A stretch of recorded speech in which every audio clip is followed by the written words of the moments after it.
राम राम जी सभी को। श्री शिवाय नमस्तुभ्यम। राधे राधे। आज मैं आप लोगों को एक कथा सुनाना चाहती हूँ, भोले बाबा की और पार्वती जी की। एक बार भोले बाबा से पार्वती जी बोली कि आप ऐसे करो, आप बैठे रहते हो, आप कुछ काम करो। सभी देव देवता काम करते, आप भी करो। तो भोले बाबा बोले कि क्या काम करें। तो पार्वती मैया बोली कि खेती करो। तो उन्हें खेती कैसे होगी, हमारे पास तो ना तो नंदी है और ना ही खेत है हमारे पास। तो पार्वती मैया बोली ऐसा करो, कृष्ण भगवान के पास जाओ, उनके पास गौशाला में बहुत सारे नंदी हैं, उनके पास खेती भी है। तो बोले ठीक है। तो भोले बाबा उनके कृष्ण भगवान के पास पहुँचे। तो कृष्ण भगवान देख के मुस्कुराए, बोले आओ बाबा, कैसे आना हुआ।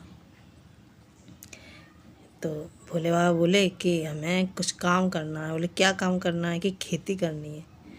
तो बोले करो खेती। बोले तो हमारी क्या मदद चाहिए तुम्हें। तो भोले बाबा बोले कि आपका ना एक तो मुझे नंदी चाहिए और आपके पास खेत बहुत है, तो मुझे ना एक खेत चाहिए। तो बोले ठीक है ले लो। बोले आधा आधा रहेगा, आधा तुम्हारा आधा हमारा, लेकिन एक शर्त है। बोले क्या। कि जो भी उसमें कोई फसल होगी वो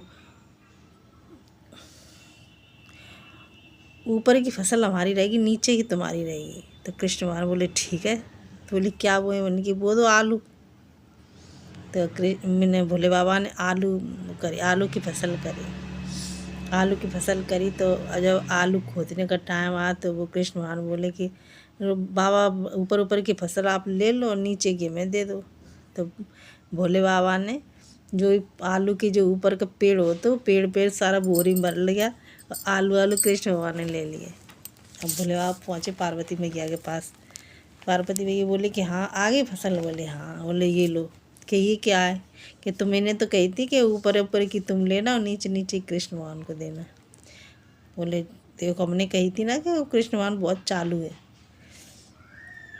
तो पार्वती मैया बोली ऐसा करो, अब की बार दोबारा फिर फसल करो तुम। बोले अब की बार बोलना कि वो नीचे की फसल हम लेंगे, ऊपर की तुम लियो। बोले ठीक है।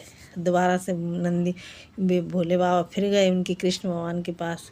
तो बोले कि हम दोबारा फिर फसल करना चाहते हैं। उनकी ठीक है करो। तो बोले कि अब की ना नीचे की फसल हम लेंगे, ऊपर की तुम लेना। बोले उन्होंने कहा ठीक है। तो उन्होंने कि क्या बोए। उन्होंने कि ऐसा करो वो बैगन बो दो। उनकी ठीक है। बैगन की फसल हुई। अब बैगन तो ऊपर लगता है। अब फिर उन्होंने कृष्ण भगवान ने ऊपर ऊपर बैगन तोड़ लिए, नीचे नीचे की नंदी उनको भोले बाबा को पेड़ जो भी होता है बोरी भर के दे दिए। फिर बोले पार्वती मैया के पास पहुँचे कि लो ये फसल। बोले ये क्या है। कि तुम्हें नहीं तो बोली थी कि ऊपर ऊपर की नीचे की तुम लेना और ऊपर की उन्हें दे देना। तो बोली कि अब मैंने बोली थी ना। बोली अब 30 पर जाओ। अब ये कहना कि बीच की वो ऊपर की भी चाहिए मुझे, नीचे की भी चाहिए फसल, और तुम बीच की तुम ले लेना। उनकी ठीक है। तो तीसरी बार भोले बाबा फिर गए। बोले अरे तीसरी बार फिर हम करना चाहते हैं फसल। तो बोले कि करो, किसकी करोगे। तो वो कृष्ण भगवान चालू थे। वो बोले कि ऐसा करो मक्का की करो तुम। बोले ठीक है। तो उन्होंने मक्का की फसल बोई। अब मक्का की वो बुटियाँ तो बीच में लगती हैं, नीचे ऊपर कुछ नहीं होता। तो बोले फिर वो पक के तैयार हुई। तो मैंने भोले बाबा ने कि कृष्ण भगवान बोले कि अब तुम ले लो ऊपर नीचे की, बीच के हमें दे दो। तो मक्का की जो भी बुट्टी आती है उन्होंने ले ली, पेड़ वेड़ फिर भोले बाबा को दे दिए। अब भोले बाबा फिर लेके पहुँचे पार्वती मैया के पास। तो पार्वती मैया बोले तुम तो बोले कि बोले ही रहोगे। फिर कृष्ण भगवान ने जो भी आलू बैगन लेके सारा सामान उनके भोले बाबा के पहुँच के देखो भोले बाबा वास्तव में भोले है, सच में। तो बोले कि ये इनकी फसल है, ये उन्होंने जो अपनी करी मेहनत वो ये है। यही कथा है। कुछ गलती हुई तो माफ़ करना बस।